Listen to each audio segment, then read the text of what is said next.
All right, so get ready, because today we're going deep, really deep into Gaudiya Vaishnavism Uh-huh. and how it's totally tied up with this place, Vrindavan, in India. It's a fascinating story. Yeah, it is. We often think about history, and religion, these separate things. Right. But this story, like, really shows you how they're connected. Intertwine. Yes, intertwined, yeah. Yeah. We'll be looking at how a specific sect's belief, and we're talking about Gaudiya Vaishnavism, hmm actually shaped a physical place. And it's not just history. We're going to be talking about how that place is dealing with, uh, Globalization, yeah, globalization, exactly. right? And it all begins with With Vrindavan. Vrindavan, yeah. Yeah, for those who might not know, Hmm. Vrindavan is a sacred town in India, Yeah. and it's super important to Vaishnavas, Especially those who follow Krishna. Yeah. Okay, so think ancient temples, colorful festivals, and this, like, Atmosphere of, yeah, palpable devotion yeah, you can really feel it. in the air. And we're not talking about recent history here. No, not at all. Okay. Like archaeological digs have found stuff. Really? Oh, yeah, going back centuries, Wow. confirming this connection with early Krishna worship. So interesting. And even some evidence pointing to Buddhism as well. There's like layers. It really is, yeah. Layers there's of history. Layers of history and spirituality all kind of Wow. intertwined. It's like stepping back in time. It is. You mentioned Vaishnavas, Yeah. but I know Hinduism is super diverse. Unbelievably. Like even within Vaishnavism, you've got... Oh, absolutely. Just like any big religion. Right. There are so many ways of interpreting it, so many practices, so many different schools of thought. Okay. Think of it like a family tree, right? Okay. With all these different branches representing different lineages, different philosophies. Okay. And to see where Gaudiya Vaishnavism fits in, we kind of got to touch upon these four main Vaishnava sampradayas, or schools of thought. Okay, walk me through it. Okay, so each of these four sampradayas, they all have their own unique way of seeing the cosmos, the nature of God, and how the soul and the divine relate to each other. Okay, so there's like this overarching idea of Vishnu as this supreme god, but... Yeah, they all revere Vishnu as supreme. Okay. But they have different takes on His forms. his incarnations, yeah. Okay. So some might focus on, say, Vishnu as Narayana. And others maybe Krishna. Exactly. Yeah. And that's where you have Gaudiya Vaishnavism emerging from Bengal with its own unique perspective. Interesting. They draw inspiration from various traditions, but they have their own... they have their own path. Okay. They believe in this concept called Asintya Beda Abheda Tattva. That's a mouthful. It is. It is. Asintya Beda Abheda Tattva. Yeah, basically it means the soul and God are one, but different at the same time. Okay, that's a tough one. It is a bit of a head-scratcher. How can something be connected and separate, like at the same time? It's a really profound philosophical concept. Right. And it's really central to Gaudiya Vaishnavism. Okay. And how they understand the relationship between the devotee and Krishna, who they consider the supreme god. So Krishna is like top dog. Exactly. Yeah, and they believe... With Vrindavan as his playground. They believe Goloka Vrindavan, which is the celestial Vrindavan, is Krishna's eternal abode, like his ultimate hangout spot. Okay, so there's like an earthly Vrindavan and then the celestial one. Yeah, so now imagine this devotee named Sri Chaitanya, who lived in the 15th century. Okay. He was like a rock star devotee. Many people believed he was an incarnation of Krishna himself. Wow, okay. So how does this guy, Chaitanya, fit into rediscovering Vrindavan? Right, was he like a spiritual Indiana Jones or something? Well, Vrindavan had seen some tough times, like invasions and just time passing had left it in ruins. Wow. A lot of the sacred sites were lost, forgotten. Okay. But Sri Chaitanya, really deep into his spiritual practice, is said to have rediscovered these sites while he was in a trance, like guided by divine inspiration. Talk about divine intervention. Yeah, pretty much. He didn't just find it, he told his disciples to rebuild it, right? He did. He instructed his disciples, known as the Goswamis, to construct temples on these rediscovered sites. Okay. So he's like breathing new life into Vrindavan.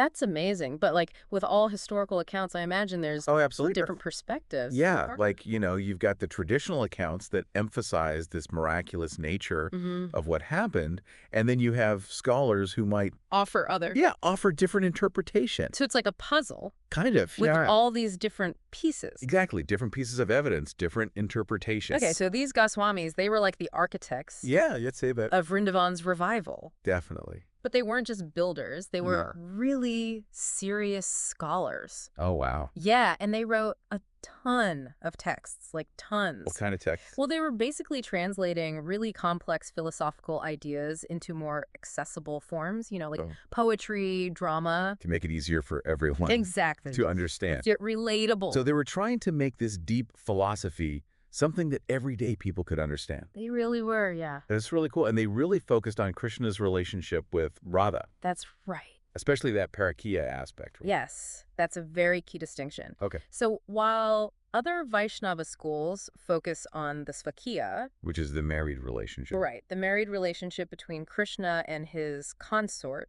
Lakshmi. Okay. Gaudiya Vaishnavism.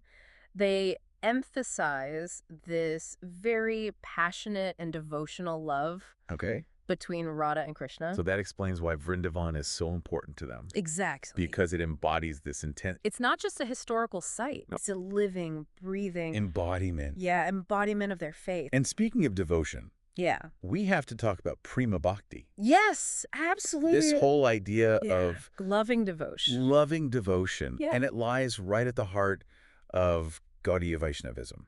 Yeah, it's not just about intellectual understanding or doing rituals. It's about cultivating this. It's about a deep personal connection with the divine. So I'm starting to see why Vrindavan is more than a pilgrimage site. Exactly. It's a place to actually experience that connection with Krishna. Yeah, and Vrindavan, with its connection to Krishna's playful, loving lilas, it provides the perfect setting for that. Right, because it's like the town itself is infused with this. Energy of... It's the power of sacred geography. Love and devotion. Certain places just become infused with this spiritual significance. Yeah, that's so interesting. That goes beyond just their physical attributes. Yeah. And Vrindavan is like the ultimate example of that. Okay, but it wasn't always smooth sailing for Vrindavan, was it? Well, that's true. I mean, the historical record suggests it's had some real ups and downs. Oh, yeah. Its journey's been marked by both. Patronage and persecution, yeah. Just reflecting how complex India's been over the centuries. Right, politically, socially. Socially, exactly. It's complex. Yeah. So, for instance, we had Akbar, Emperor Akbar, during the Mughal era. Right. He was known for his tolerance, his religious tolerance. He was. And he actually visited Vrindavan. He did. And got rid of the tax on pilgrims. Yeah, he abolished the jizya tax. So showing respect for that sacred space. Exactly, but then later on, under Aurangzeb, you have this period of temple destruction. So it's like a roller coaster. It is, yeah. Of history, It is a roller coaster. With those highs and lows. And then you bring in the British colonialism in the 19th century. Yeah, and then things change again. Right, and I imagine Gaudiya Vaishnavism had to face a whole they did, absolutely. set of challenges. They did, yeah. You've got the rise of these social reform movements within Hinduism itself, coupled with, the intellectual scrutiny that came with British colonial thought. Right. So Gaudiya Vaishnavism really had to reevaluate its position. Interesting. Yeah, adapt to a landscape that was changing rapidly. And that's where Bhaktisiddhanta Saraswati comes in, right? He does. And later, his son, Srila Prabhupada, they were instrumental. On reviving and sort of reimagining. Yeah, reimagining Gaudiya Vaishnava. There's this new era. For this new era, exactly. Yeah.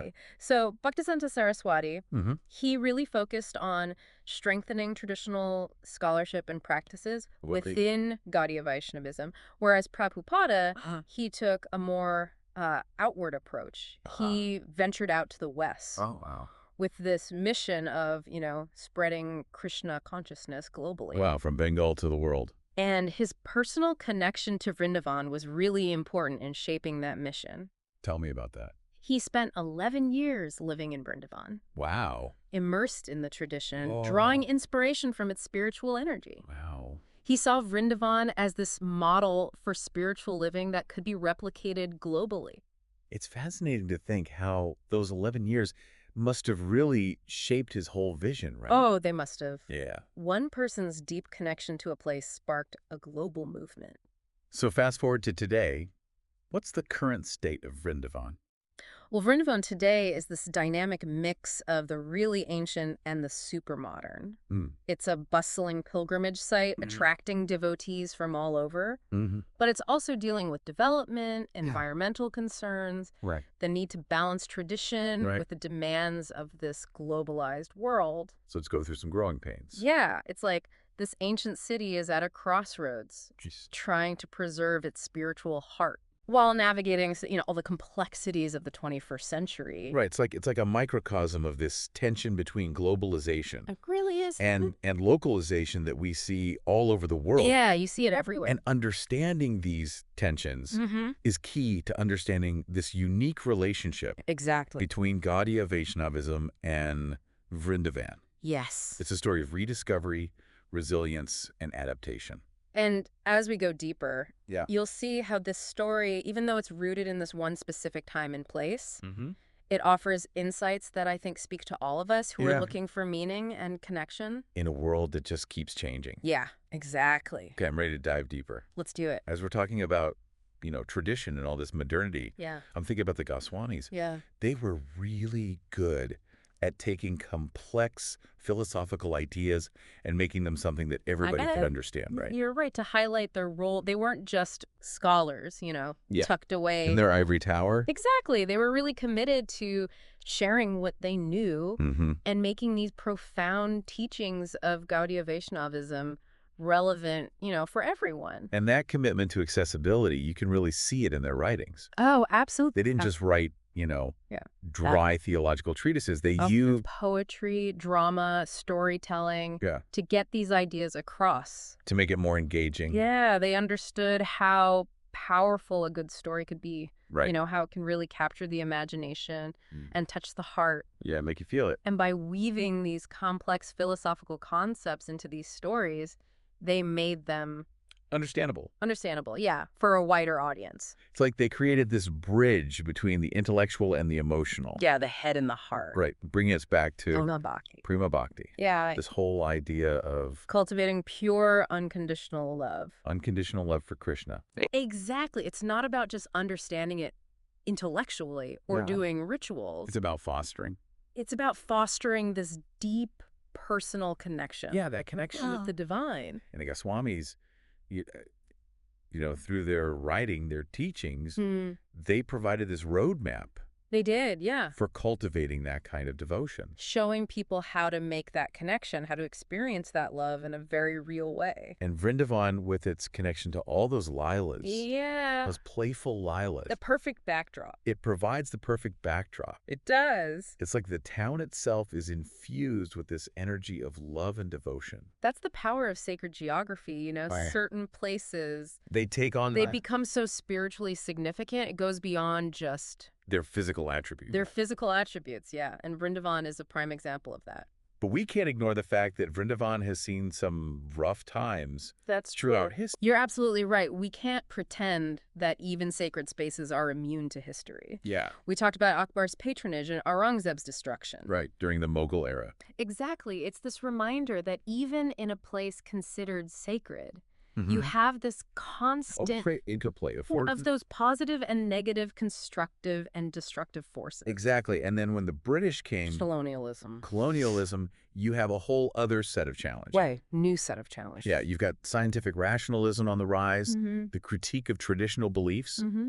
Gaudiya Vaishnavism had to grapple with all these new ideas, adapt to this... changing intellectual landscape. And that's where Bhaktisiddhanta Saraswati and Srila Prabhupada, they come in. Yeah. Their roles become really crucial. Right? Absolutely crucial. They were essential in helping Gaudiya Vaishnavism navigate all those challenges. Yeah. And making sure it continued. In a rapidly changing world. Yeah, their contributions can't be overstated. So Bhaktisiddhanta Saraswati focused more on reviving that traditional scholarship, those practices. And Prabhupada took a more outward-facing approach. Yeah, he wanted to share it with the world. Spreading that Krishna consciousness to a global audience. Primarily in the West. Primarily in the West. Yeah. And both of them recognized how important Vrindavan was as a spiritual center. They did. Right.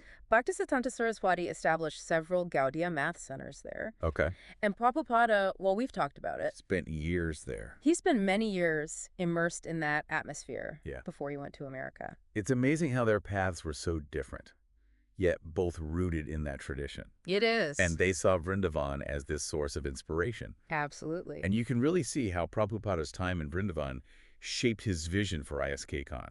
Oh, yeah. He wanted to create communities that mimicked that same spirit of devotion and service. Even in the midst of modern Western society. Right.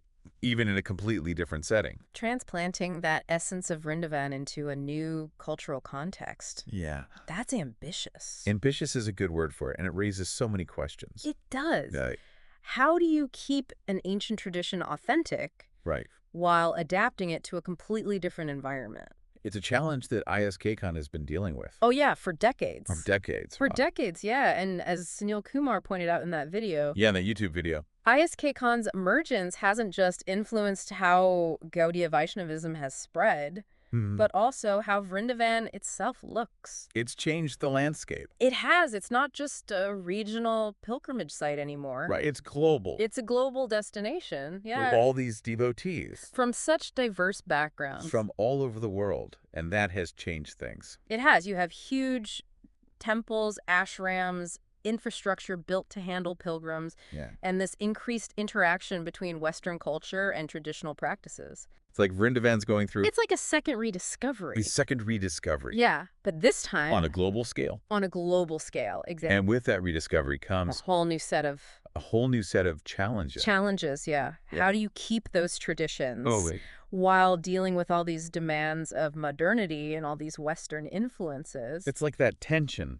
Right? It is. It's like a microcosm. Between globalization and localization. Of that broader tension, yeah. And what's interesting is even within ISKCon, there are all these different perspectives on how to deal with this. Different perspectives, yeah. Some people are like, stick to the traditional practices, and others are more open to adapting and innovating. And then you've got groups like the Gaudiya Math, which was around before ISKCon. Gates it, yeah. And it has its own lineage and approach. Right. Exactly. It's a reminder that even within one tradition, there can be this whole spectrum of beliefs. And practices. And it's living, breathing. It is. It's dynamic. They're constantly evolving. Wow. Responding to new situations and challenges. It's not about just freezing a tradition in time. No. It's about understanding the essence. The essence of it and figuring out how to express it.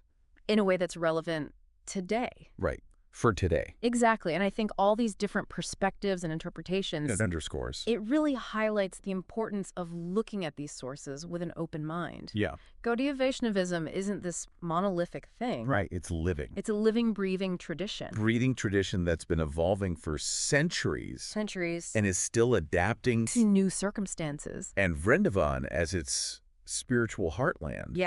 has played such a vital role in shaping that evolution. Absolutely crucial. It's a place where the past and the present... they come together. Yeah. Where those ancient traditions meet those modern realities. With a fascinating convergence. And in the middle of all that, you have this idea of Nicha Vrindavan. Yes. The idea that the physical Vrindavan is just a reflection of this transcendental spiritual realm. It's like a blueprint. Like a for the perfect spiritual community. A place where love for Krishna is supreme and everybody lives in harmony. Right. It's a beautiful vision. And that vision has inspired generations of Gaudiya Vaishnavas. It has. Reminding them that the goal is to cultivate that inner Vrindavan. That inner state of pure love. Right. Regardless of what's happening. And devotion. Yeah. Regardless of the external circumstances. It's like a reminder that the most important things are often invisible. They are. Right. It's about the energy. Yeah, the energy. The intention. The intention, that devotion. The devotion that makes a place special. You know, I was reading about the Goswamis and how they rebuilt Vrindavan. Yeah. After centuries of it being neglected. And I was thinking about how that's like our own lives. Oh, I'm intrigued. Tell me more. Well, we all go through times where our own inner Vrindavan, our spiritual center, feels neglected or forgotten. Yeah. Battered even. by life's challenges. Powerful analogy. We all have times when that inner sanctuary feels a bit run down. And just like the Goswamis meticulously rebuilt those temples, we can rediscover those sacred spaces within ourselves. We can rebuild them. And rebuild them. Yeah. With intention, devotion, and love. You know, it might take time. It takes time. It's an effort. But it's a journey worth taking. Beautifully put. It's a reminder that searching for Vrindavan, it's not just an outward pilgrimage. It's an internal one. It's internal, too. It's about cultivating that inner landscape. Of devotion. That connection to something bigger. Than ourselves. Yeah. And that's a journey that anybody can go on. Absolutely. It doesn't matter your background or your beliefs. It's about tapping into that universal human desire to connect, to find meaning, to find something that transcends the everyday. The everyday. Yeah. And who knows, maybe by cultivating our own inner Vrindavan, by nurturing that spirit of love and devotion within ourselves, we can actually contribute to a more loving and compassionate world. Imagine the ripple effect if we all started tending to those inner gardens of devotion. Right. Imagine. What a transformative vision. It really is. It is. And it goes back to that core message of Gaudiya Vaishnavism, that love for God, for Krishna, isn't just some abstract concept. It's transformative. It can change. It can change our lives. Our lives, the world around us. And Vrindavan, in all its beauty and complexity, it's this constant reminder. It's that power of love. It's this testament to the resilience of the human spirit, to the enduring allure of a love story that goes beyond time and space, and the potential for transformation that's within us all. Speaking of time and space, there's one more aspect of Vrindavan we should talk about. Something that a lot of our sources touch on. Yeah. It's connection to nature. Oh, yeah. We can't talk about Vrindavan and not talk about its environmental side.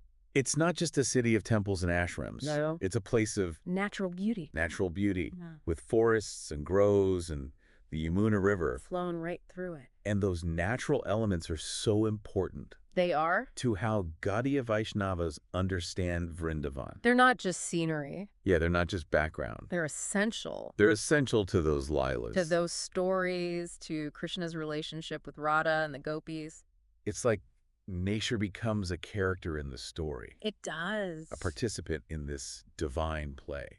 It's a perspective that I think a lot of modern interpretations of Vrindavan miss. Okay. We tend to focus on the temples, the rituals, but we forget about the natural environment. Which is just as important. If not more so. Especially today when we're facing all these environmental concerns. Environmental concerns, exactly. Vrindavan is like this reminder.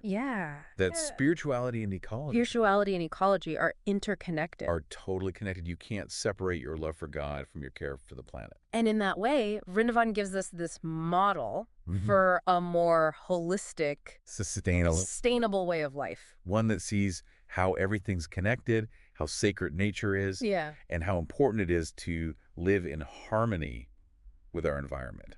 And it's not just about these, abstract principles. No. Gaudiya Vaishnavism has a long history of environmental stewardship, right? Yeah, like when the Goswamis revitalized Vrindavan, they planted trees, created gardens. They knew that caring for nature was an expression. Was part of their devotion. Of their devotion to Krishna. Yeah, they understood that you can't have a thriving spiritual community in a degraded environment. It has to be balanced. The well-being of the people and the land, they're totally linked. Right. It's a lesson that goes beyond any religion. It does. Taking care of the planet. Is an act of love. Is an act of love. An act of service. An act of service. An act of devotion. And we can all do it. We can. No matter what we believe, right? Absolutely. Whether we're planting trees or conserving water. Reducing waste. Reducing waste.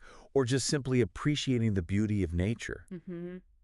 These small actions can contribute to this larger movement of environmental consciousness and stewardship. Exactly. It's about recognizing that we're a part of nature. Yeah. We're not separate. Not separate from it. We're a part of it. And how we're doing is tied to how the planet's doing. It goes back to that idea of asintya biho apeta patva. Right. That we're both one with and different from the divine. And that doesn't just apply to God. No, it applies to... It applies to nature. To nature as well. It's like this paradox. It is a paradox. It makes us see the world differently. See the sacred in the everyday. Yeah, to find that divine in the mundane. And Vrindavan, with its spirituality, its history, its culture, its ecology, It provides the perfect It really does. setting for that kind of exploration. It's where those boundaries between sacred and secular, spiritual and material, Human and divine. they all start to blur. And that's where the magic happens. That's where the magic happens. When we see how everything's connected. The divine spark in everything. It really is magical. It is. And I think that sense of wonder Yeah. and interconnectedness is a perfect way To move into our final segment. Yeah. Where we can step back and think about Yeah. what Vrindavan's story means for our lives and for the world around us. We've really gone deep into this topic. We have, yeah. From rediscovering lost temples to all the complexities of globalization. It's a fascinating story. Vrindavan's story is full of devotion, resilience, and adaptation. But as we come to the end of our journey together today, what does it all mean? How can we as listeners connect with this? That's the heart of it, right? We explore these places and ideas, Yeah. and we find these connections to our own lives, our own search for meaning. Because, let's be real, not all of us can just hop on a plane to Vrindavan. No, not all of us. So what are some things we can take away from this? Things we can apply to our own lives, no matter our background or beliefs?